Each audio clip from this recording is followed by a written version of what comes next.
All right. Welcome to Front Porch Radio. I'm Julie Wilder, and man, it is getting, well, it should be cold out, but it's a little bit sweaty. I'm not going to lie to you.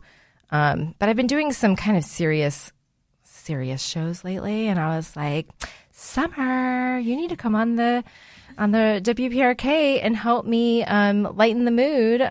So I'm really excited because I have Summer Rodman in the studio with me today. I don't know if you've ever done an on-air interview. Have you done an on-air interview? I don't believe I've done much live on-air interviewing, except you and I did a fun Facebook Q&A back and forth. Oh, yeah, that was a while ago. That was a while ago. Yeah.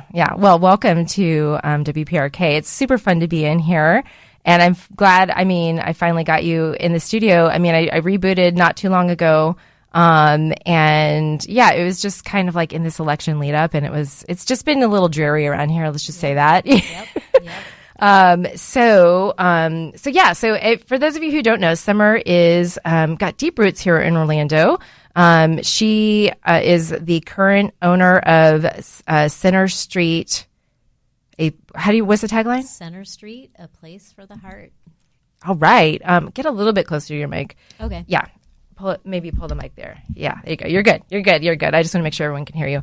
And it's this gorgeous property. We're going to talk a lot about that. She's also the co-owner of Spiral Circle Bookstore with me. So full disclosure, if you hear us talking about that, we were both the owners of that.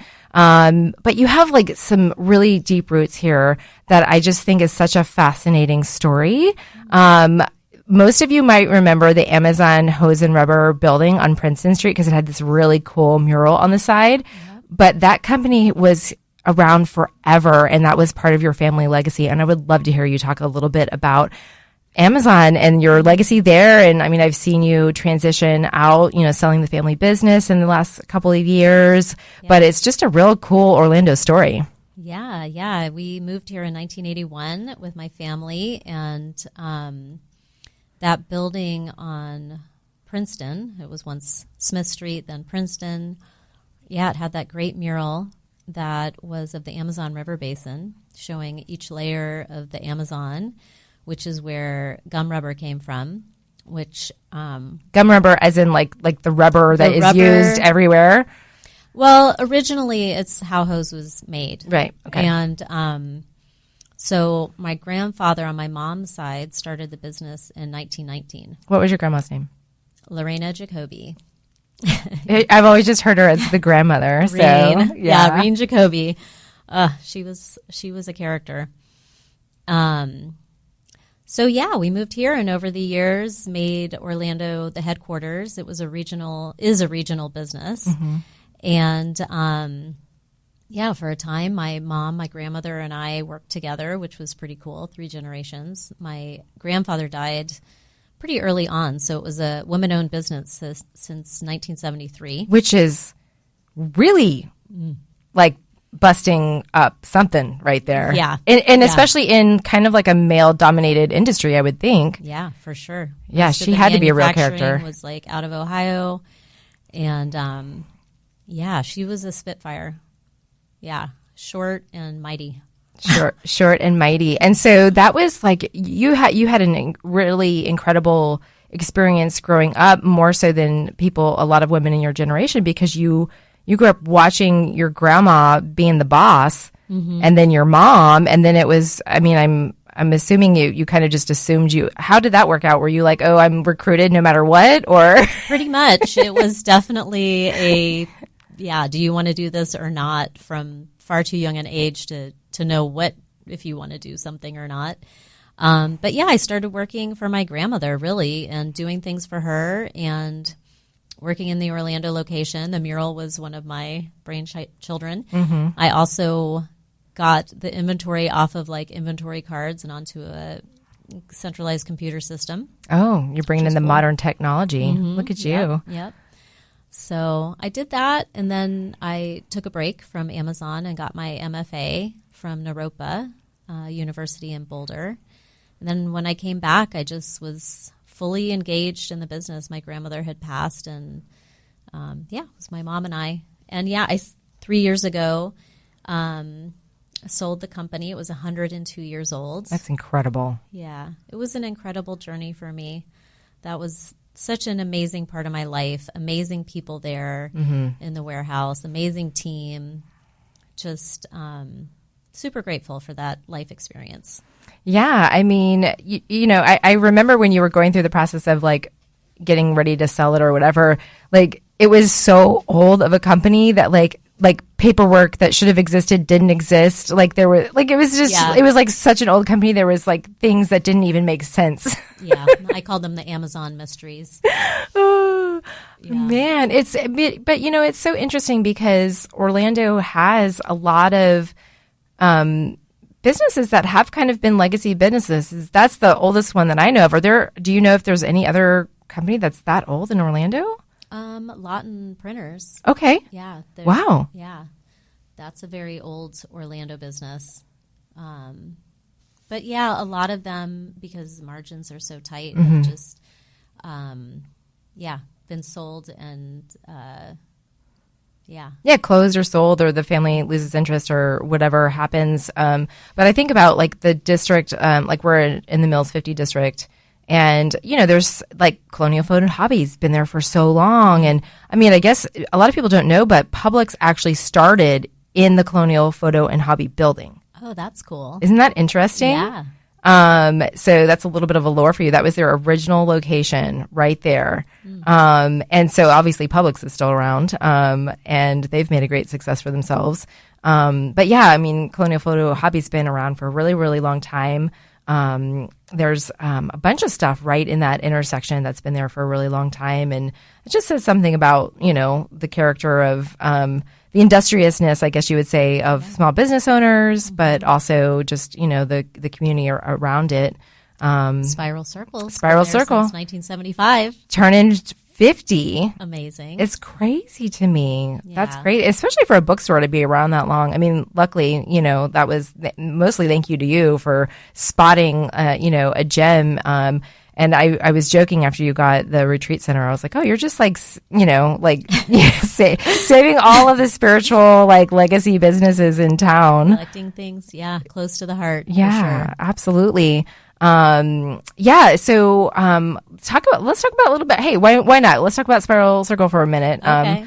Full disclosure, everyone, we both are the new co-owners, took over about 5 years ago. Tell everyone how you found Spiral Circle, what your story is there. Well, when I was in high school was sort of the beginning of my spiritual journey. I lost one of my best friends to a drug overdose and just sort of started, it was another like gateway, and started looking around, found Spiral, would go there, like a teenager pulling books off. Oh, what's this? What's Atlantis? What's meditation? Started going to Course in Miracles there and just, asking questions. I mean, that's kind of what Spiral's still about. It's like, oh, what's out there? What don't I know? How do I explore myself and my spirituality? Yeah. So it was always dear to my heart. And then when my mom passed in 2016, it was like another deep soul searching time for me. I grieved her loss like super hard. Yeah. And eventually it led to the sale of Amazon Hose. But there was a lot of recognition bias going on where I was seeing old Orlando businesses closing and different things. And I went back to Spiral because that's, same path. Like, where do you go when you're like asking questions? And I was like, this needs new energy. It needs energy. It was just flagging. Beverly Ford, who started Spiral, also passed in 2016. And William was there. And I just started asking around, and that's how you and I connected. Yeah. And it's been a real fun journey. We took that over like 6 months before the pandemic or something crazy like that. Something crazy. And beautiful timing. Beautiful and crazy. Yeah. So it was just kind of this wild thing because, when we bought it, business had been flagging, because Beverly had not been there for several years. And so, there wasn't a lot of people coming in. They still sold CDs. They still sold CDs. Which was like cute, adorable, but not profitable. Not profitable at all. Yeah, they still had like a whole room full of CDs. And CDs just weren't a thing anymore. No. And that was really adorable. I forgot about that.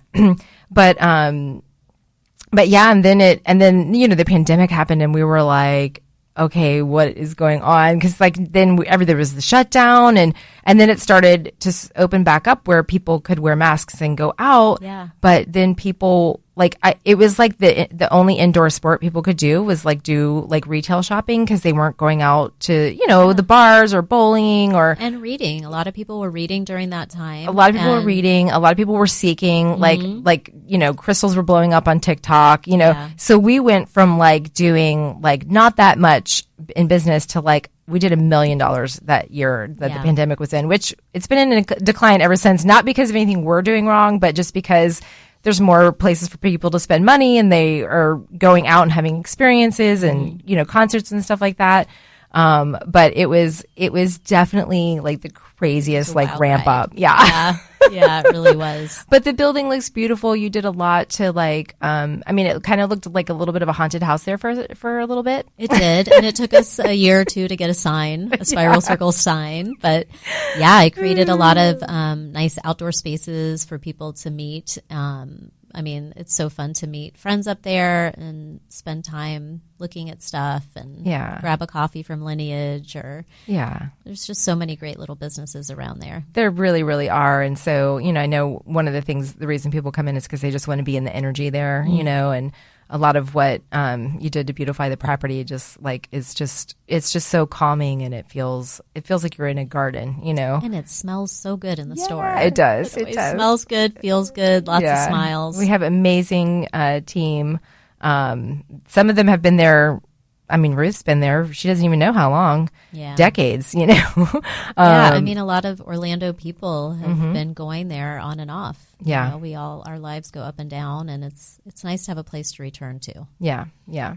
Yeah. And so it's nice. We've kept a lot of the same kind of departments and themes that Beverly, the original founder, had, but we've just given them that modern update for. Yeah, there's so many great self-development books out there now, and just modern takes and new voices and more diverse voices. And it's funny because like a lot of people who haven't been in, it's just kind of this mysterious thing, and they might have an idea of what it is. And I was like, maybe we should like recall it like a conscious community store, because there's so much in there about personal development. Just like, who am I questions, and then there's Enneagram and, astrology. So there's all these ways to like discover who you are, but there's like books on like supporting for family, like if you're going through a pregnancy, or relationship books, which those were big sellers during the pandemic. Yeah. And relationship switch. Yeah. Or relationship bad idea. Yeah. What am I doing? Yeah. Or, solitary single, so anything having to do with like exploring your own identity. But then we also have, we call it the wisdom traditions room. So there's like a lot of, just a bunch of different types of, spiritual practices, I guess you could say, that are represented there. So you know what I want to talk about? What? The community room. Yeah, of course. Yeah. That's our newest addition. Yeah. It definitely, community growth, growing together is a big theme for me with the retreat center, and then also with that space at Spiral Circle where you can go and have conversations. Yeah. Which is what, that's the one thing that people are wanting. There's we have a lot of meditations. We have a lot of interesting, it's been great because there's been a lot of therapists that are hosting like group classes and sessions, which has been really great. And then, we have fun stuff like channeling and, things like that too. But it really is like, that was one of the things that was like kind of the heart and soul of Spiral Circle, and we couldn't do it during the pandemic. Yeah, that's what you and I connected on. It was really the reason that we had a shared mission with Spiral. Yeah. Yeah. Always focused on how can we help the community cultivate itself and grow and personal development, knowing who you are, and then also knowing who each other is so critical. Yeah. And then, so this is a perfect segue into Center Street, which is, some of you might know it as the property itself as the former, what would they call it? The ashram? It was the Kundalini Yoga School, Okay. and it was the Baba Sri Chand Ashram, which was a American Sikh community here in Orlando. That's not really here, at least not in an organized way. Mm-hmm. But so throughout the years, many people did Kundalini yoga there. It was like 40 plus years. I mean, long time. Kind of a fun fact, the murals in the Magic Room at Center Street, the retreat center, which is where we do most of our events, the muralist is Hari Munder. She's an artist who lives outside of Gainesville, I think in Melrose. Mm-hmm. And she also did that Amazon River Basin mural on Amazon. I didn't know that. It was the same artist, yeah. That's wild. Yeah, because in my 20s, I was super involved in the Kundalini yoga community and did teacher training and just a lot of my early understanding about like spirituality, subtle body, and the importance of your word and chakras and just like spiritual health really came from that time at the yoga center. So pretty amazing that many, many years later, I've had another turn with it. And now it's... the same week you sold Amazon, you bought that property where the Center Street retreat is now. Absolutely. Yeah, it was the same month I closed on both. And it just was, I've been blessed with so many moments where the way is obvious. And as we all know, the way is obvious, not always all that obvious. And so when things are clear, I'm super grateful and just walked right through the open door. And so you guys do like lots of different fun things over there at the Center Street. And it's a gem because again, like any Summer's house, the store, and then the retreat center. She is a master at creating nature spaces, and knowing what to do. And I know, I mean that was it had beautiful property already, but then you brought in a whole nother layer, and it's got this beautiful black bottom pool, and you put in some outdoor showers and all of the hot tub. Yeah, the hot tub, and but it really does feel like an actual sanctuary, like with such a huge nature element to it. Mm-hmm. But there's so many fun, different things that you won't really find anywhere else in Central Florida. Tell us about some of the event programming that you guys do there.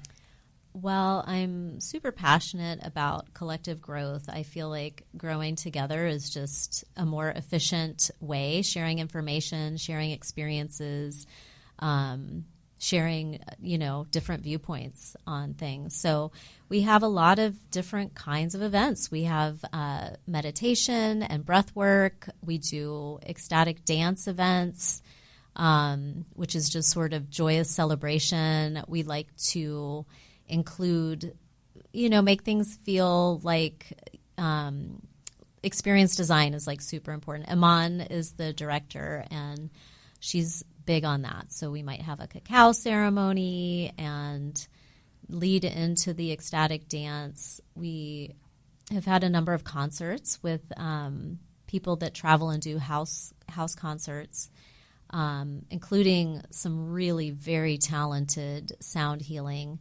Not just sound bowls, but things with gongs and people that have amazing collections of instruments.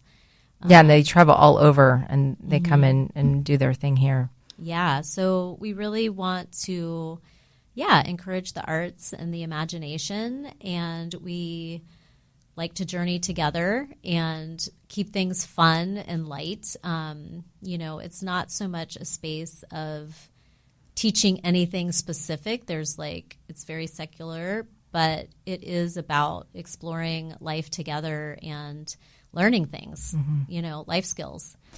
Yeah. And so what's the process? Like, is it all, I mean, I know the answer to this, but I gotta ask it interview style.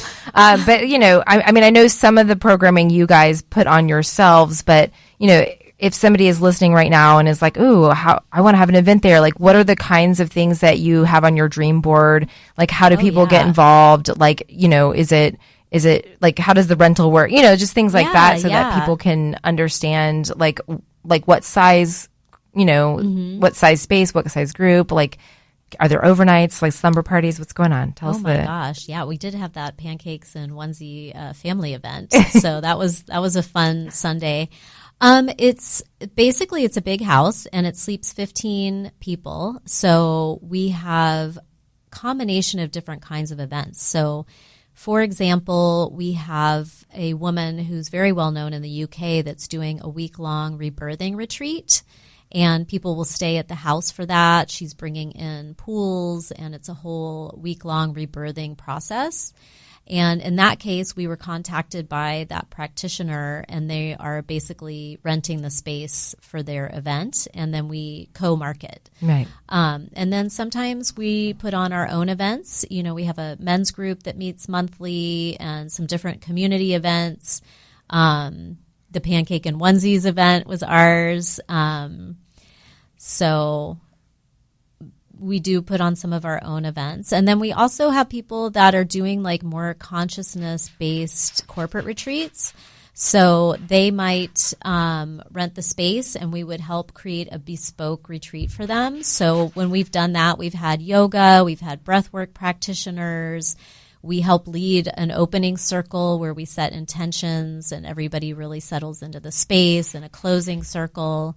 We also, offer catering and that kind of thing. So, yeah, there's a really cool commercial kitchen that makes me salivate a little bit. As a former restaurateur, I'm like, ooh, this kitchen is great. And the other great thing about it is we have just so many different kinds of spaces. We have 2 fire pits. We have a gorgeous gazebo. So there's just lots of opportunities for, like, during a retreat for people also to have private time in nature. Yeah. It's really beautiful space. And it's also like a couple of the events that I've been to there were the Dinner Party Project hosting some of their dinners, which was a perfect space for it. And it was just absolutely beautiful, and, just a great mashup between you and Dana Rockmore's work, Yeah. Yeah. So it's really a really special space.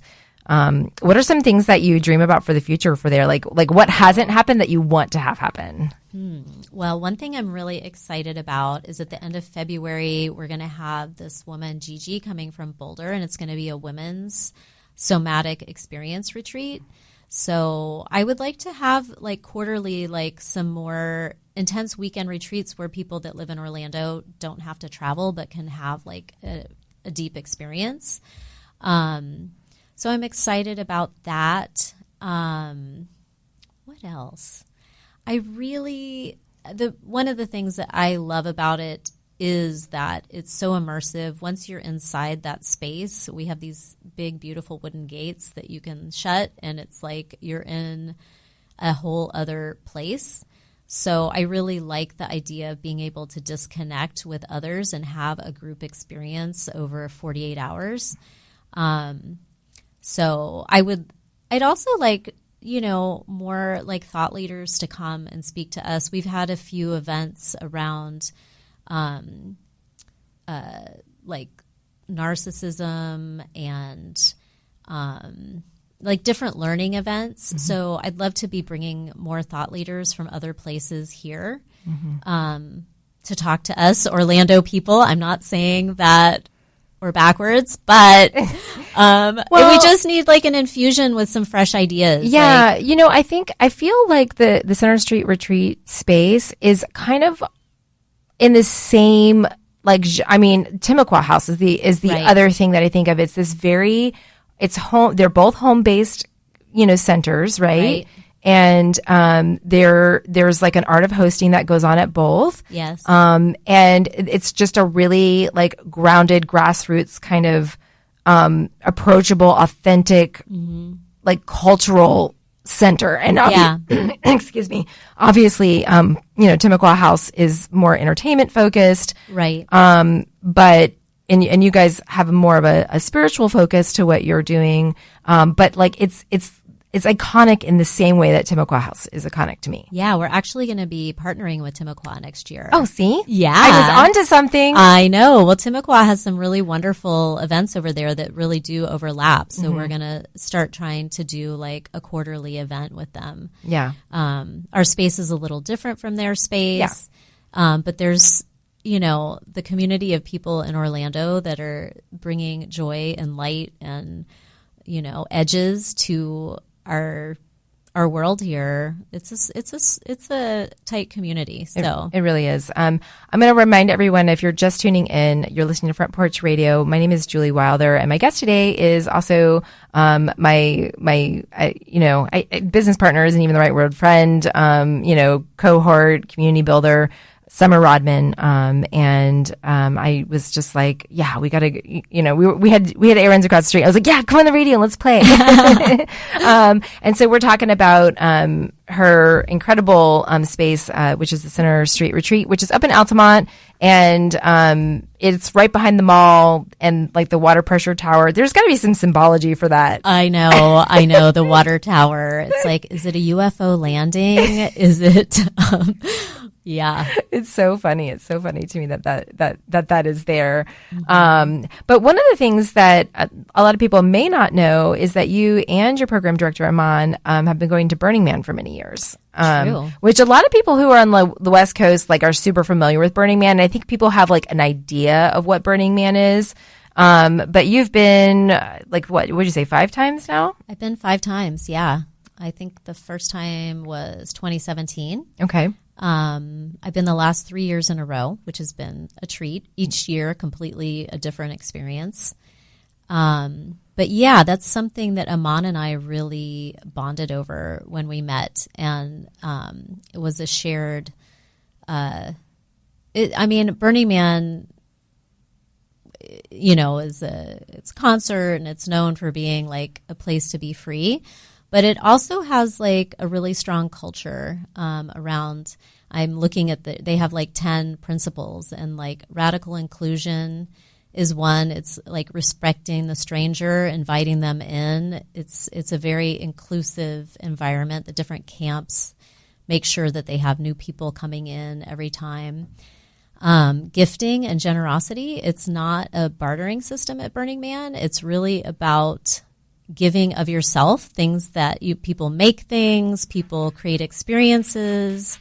So I love that, the joy of gifting too. Yeah, there's not a lot of vendors set up selling stuff. There's none of that. None of that. Decommodification. So when I went to Edgewater High School, and 2 of my teachers were really huge on this decommodification. They were always like, don't wear companies' logos. Basically, you're paying to advertise for them. Right.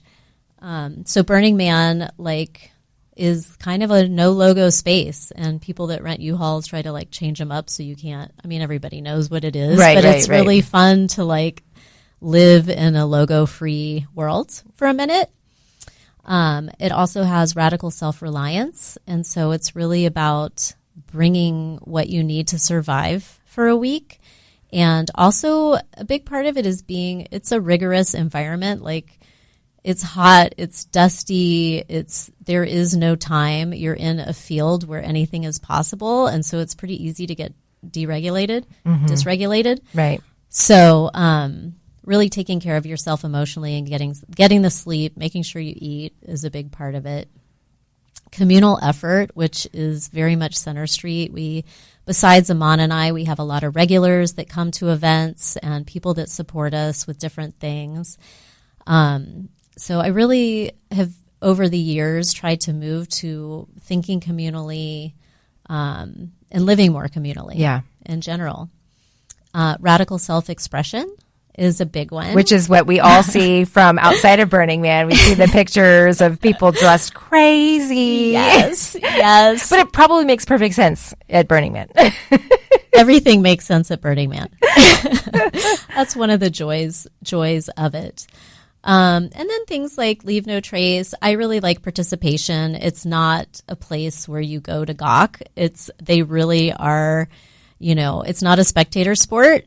All of the art is experiential for the most part. It's not something that you look at on a wall. It's something that you climb on or question or write on or participate. Yeah, interact in some way. Yeah, which is so cool. And then immediacy is really about having the whole experience, being there, being present. Being present. Yeah. People aren't on their phones. I mean, some people are, but that's because they have people depending on them back home. But, yeah, it's really about having the experience and embracing it. So, yeah, when I've never been to Burning Man, but as somebody, I kind of consider myself a little bit of I've self-claimed that I'm a little bit of a social scientist, and I've always just loved that. I mean, Burning Man is essentially creating an alternative society. Yes. How long does it last? It's like 1 week. It's a week. There's like it's a week. Long there's week. a week build and then a week. Yeah, there's a few weeks build. Okay. Because there's some pretty intricate and amazing artworks and camps that people create, and then the actual event is a week, and then breakdown is a while. Yeah. Yeah. Yeah.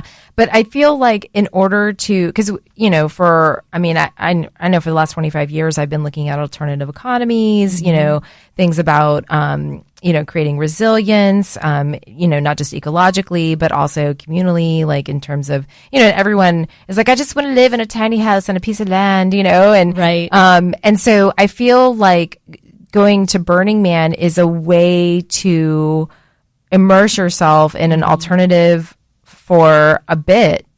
Yeah. And then every time, I mean, this is just me seeing it from the outside, because I feel like how I in my practice, you can't really, until you can feel it in your body. Right. You can't really manifest it in the world. Right. Yeah. And so you have all of these people who are having these Burning Man experiences, and then they're storing that experience and those memories in their cells. And I'm getting really woo and metaphysical here, but that's kind of part of who I am. Right. And so then they're able to take pieces of that, and like that's what you're doing at Center Street. When I see some of the things that you're practicing there, in terms of like the fun art installations that you guys do there for different events that are just, I mean, right.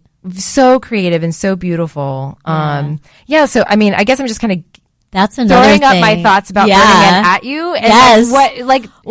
My first thought is like one of the things that we want to do at Burning Man at Center Street. Yeah.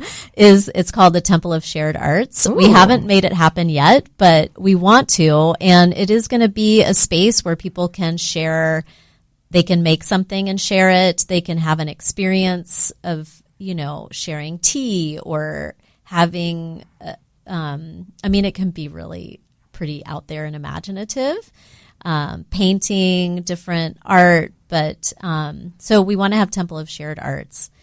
But the other thing that I thought of when you were talking is one of the sayings at Burning Man when you get there is people are like, welcome home. And there's so many people that I meet that, you don't feel like you totally belong anywhere. And then you feel like get to Burning Man and you're like, oh my God, here we are. Here we all are. People. There's a place for me. And so, you would definitely, somebody would look you in the eyes and be like, welcome home, Julie. Yeah. So it's great. And then after Burning Man, well, it's a great thing at Burning Man, but even when I come home is like everybody talks to everybody. Mm-hmm. There's no cars. People are riding bikes or walking.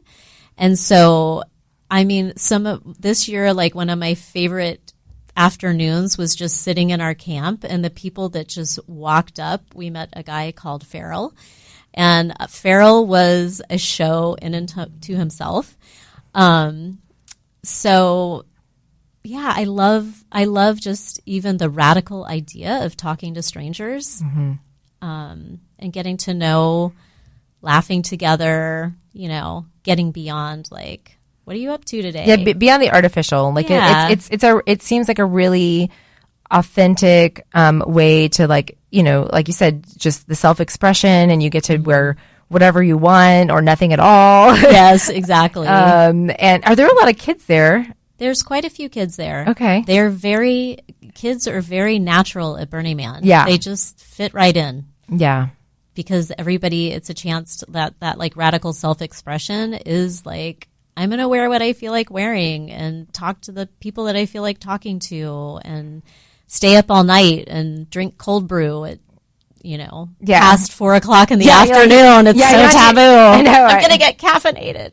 I remember when I left my parents' house, I was like, I can stay up as late as I want, Right. And so it's kind of, there's been a need in our culture to deprogram Right. from, you look at, like just literal programming, of people and their belief systems and how attached they are to those belief systems. And, one of the things that I've always been about is that, and you started talking about it immediately, was just curiosity. Curiosity is huge. Yeah. Curiosity for me, like I have like my top two, that I wanted to instill in Max as, I was like, oh, I'm in charge as a parent. What should I do? And I was like, okay, what character traits do I want? And I said, you know what? Curiosity is the number one, because if you're not asking questions, then you're just a blob sitting there, man.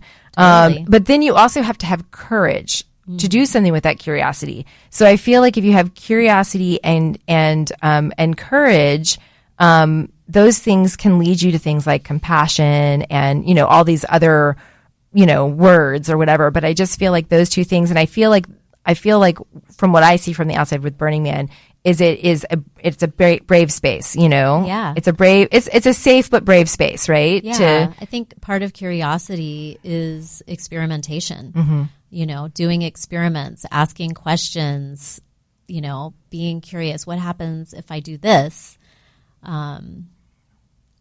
So yeah. What happens if you do this? Like, how has it changed you? Oh, interesting. Right? I think that how has it changed me? You're kind of like a natural Burning Man type of person. She's Yeah. a Sagittarius, everyone. I'm not afraid to wear the crazy earrings or the non-matching whatever because it's entertaining to me. I think I am curious about other people, and I have just so much grace and acceptance for the different ways that people are in the world. I love having deep conversations. Maybe not taking things so seriously. Right. Yeah. Humor's so important. Yeah.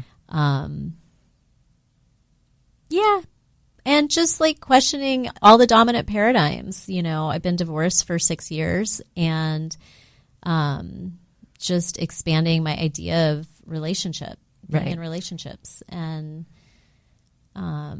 even geography. You meet people from all over, which is fun, instead of you just realize there's such a big world out there. Yeah, there is such a big world out there. And, it's going to be interesting walking into the future.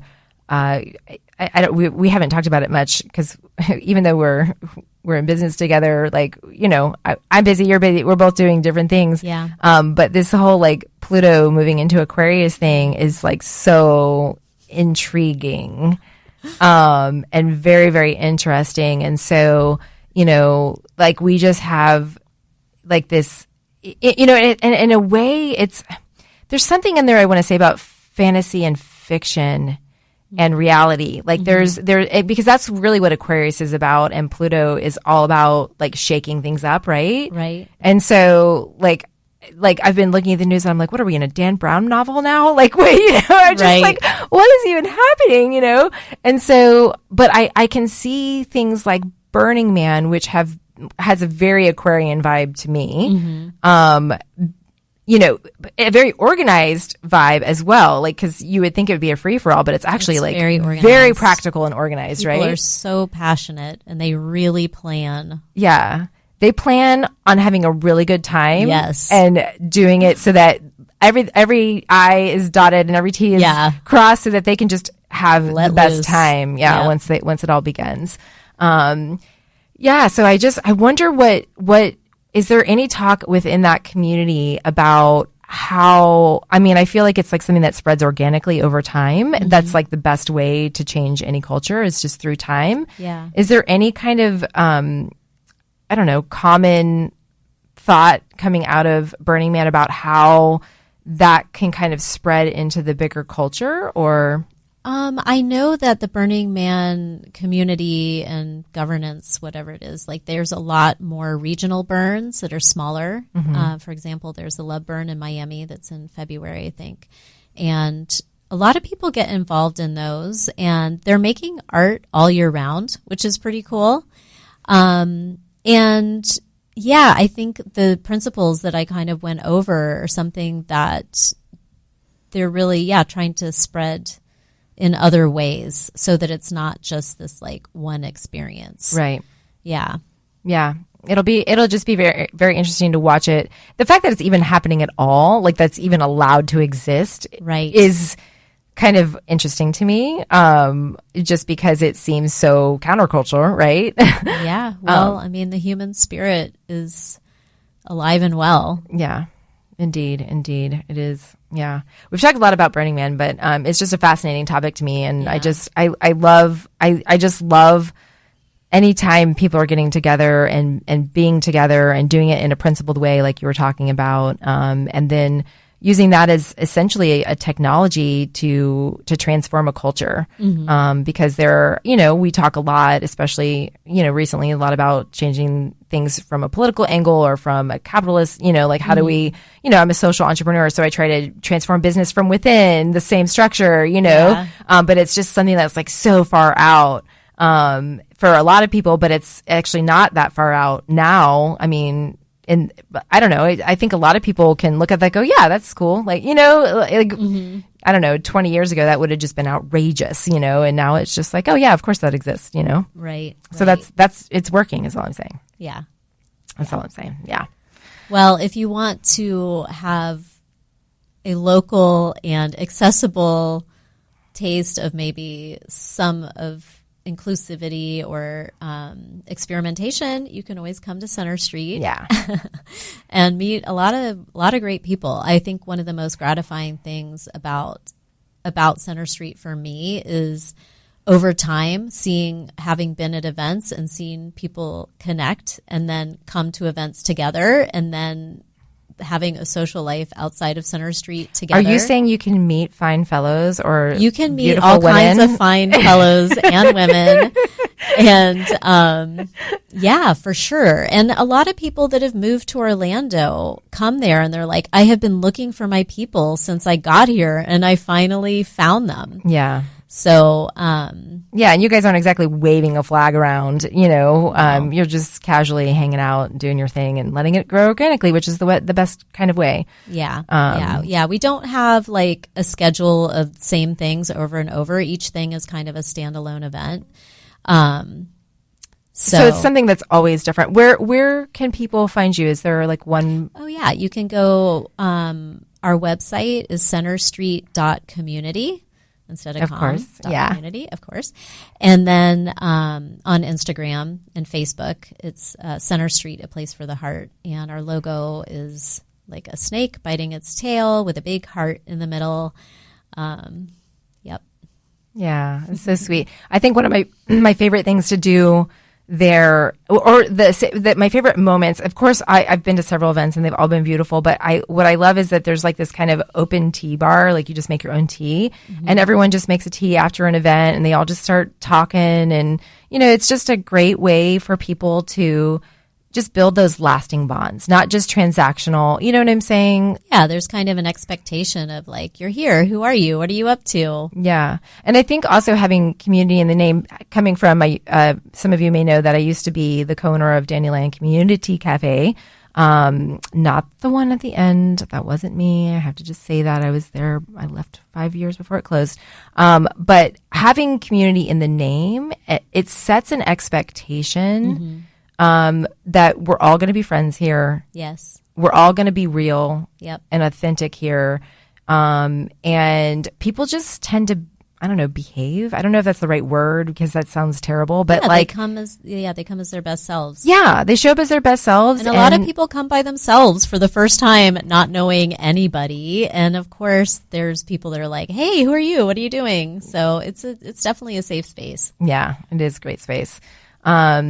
Yeah, it's super yummy. Man, I'm so excited for the what did you call it? The The Temple of Shared Arts. Temple of Shared Arts. Yeah. So I know there's a lot of people that might be listening. I told Summer before we started, I'm like, no one's listening. Don't worry. But there's probably a lot of people listening who would be interested in that kind of stuff. And so that's one of the things that I've really been proud of watching Orlando. And I know that you have been an active participant. I mean, you were involved in the Kerouac House and a number of other things in this community, just like a real native Orlandoan, by the way, which is hard to come by.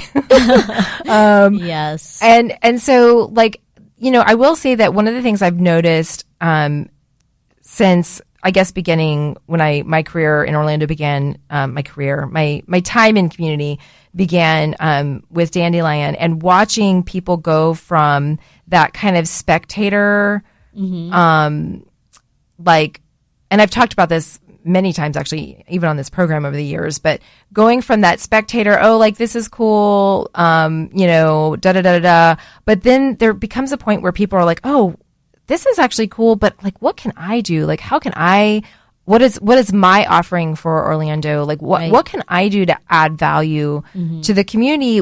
And whether it's through like a creative artistic endeavor, or, you know, opening a small business, or whatever it is. And that's happened. I mean, we went from kind of like everyone just wanted to be entertained in Orlando to everybody like, look at all the markets that are, you know, just prolific around town. We have a lot of very talented people. Yeah. We've had a lot of people doing workshops for the first time at Center Street that have like they have something to teach, something to say. Yeah. And so, you know, that's the thing is like one of the things I love about Orlando is it's a very, it's friendly for experimentation, right? So you can like, what's your particular weird freaky thing that you love, you know? And like, bring it to the Temple of Shared Arts. Let's do it. Yeah. You know? And so like that's one of the things is that there's so much, there's also a lot of spirit of collaboration in this community. And I know that that's through and through everything that you do. And so being able to find those places, but if you're just, I guess I'm saying, if you've been looking for a sign that you should do that thing that you've been thinking, but you haven't really like put your foot forward yet, now is the time. Like there's, you know, like when are you, if not now, when, you know, and maybe Center Street is the place for you. Maybe the community room at Spiral Circle Bookstore is a place for you. You know, certainly there's tons of markets and ways to get involved. I know that you have a real interest too in, like, if I say journaling, is that the wrong word? No, that's the exact word. I'm a very passionate journaler. Yes. I love to journal. I have written thousands, tens of thousands of words starting since like middle school. Wow. Yeah. Are they like cataloged anywhere? Like, nope, completely in disarray and a beautiful mess and just my own. Yeah. I used to have a writing partner and I was like, this is so weird because I feel like my journal is my life's work and it's completely private. I know. And I was thinking, I don't know if you know, but hey everyone, if you want to find Front Porch Radio, you can find it on Substack. I just started that too. And I started also writing, because I used to blog a lot. Right. I used to write all the time. And then, I don't know, then everyone started writing and I just got so busy and then became a single mom. I don't know what happened. So I just stopped. But I actually identified primarily as a writer and nobody knows that, you know? Yeah. And so I was like, okay, so I have like my personal Substack and then I have a Front Porch Radio Substack. And I actually have some paid subscribers like already. Yeah, it's so important. I was I'm like, so glad your voice is out there. I know people. I was like, and I did it like a tarot spread, and it was like, yes, you need to keep talking. And I was like, okay, this is great. But anyway, all that is to say, when I saw Substack, I thought of you too, because it would be a really easy way if you just kind of tiptoe, you know, into the world and get some of you have some really, you've had some really unique and interesting experiences in your life, everywhere from, you know, the third generation woman in your family running a legacy business and then, you know, finally selling it when it's 102 when you sold it? That's crazy. Like that's That's wild. Yeah. That's wild. And then all the other experiences you had too. Anyway, I'm just trying to get you on Substack. That's No, I think my next move is to go back to poetry. You know, I have an MFA from pick up that old degree. Yeah, so it's like the writing thread is alive, and I've kind of been. I think lately I've just been writing so much that I've like written myself back into a world of poetry. So I love it. Yeah. All right. So next time we talk, okay, we're going to find you online somewhere with your writing. That's what we're going to do. No pressure. But I think that you have something to offer to the world, and you have been more quiet about it. Yeah. And I'm just I'd love to share my passion for journaling as a life path. You know, teach people to journal. I used to teach many years ago visual journaling, Winter Park Library and a couple other places. So I think I would love to teach journaling again. That's cool. Have you ever seen? There's a book by Dan Eldon called "The Journey is the Destination." Oh yeah, I have that. It's a great book. Yeah, it's amazing. It's a good visual. That it just reminded me of that. It's a really good book. If anybody wants to check that out, it's Dan Eldon. Journey is a Destination. It's this beautiful visual journal, and he talks about he was a very young journalist reporting on a lot of the conflict that was going on in Africa. Yeah. And there's documentaries written about him and stuff like that. But we're running out of time. Is there anything else that I haven't asked you, or that you feel like our listeners should know that's going on, or you're making a weird face, like don't put me on the spot like that. I know. No, I mean, I would really love for people to come check out Center Street, follow us on Instagram so that you can see what our offerings are, or check out the website. It's just so fun. Such a great space. It really is. It's an absolute treasure. There are so many treasures in this community. Center Street is one of them. Really proud of what we've done at Spiral Circle as well. Turning 50 this next year is just wild for any bookstore. And, you know, just being amongst a lot of really cool places in Orlando. They're doing really interesting things. But remember to shop local. Yeah. You know, shop local this season. For sure, folks. You know, which I was happy. It was at grandma party this past weekend. Got myself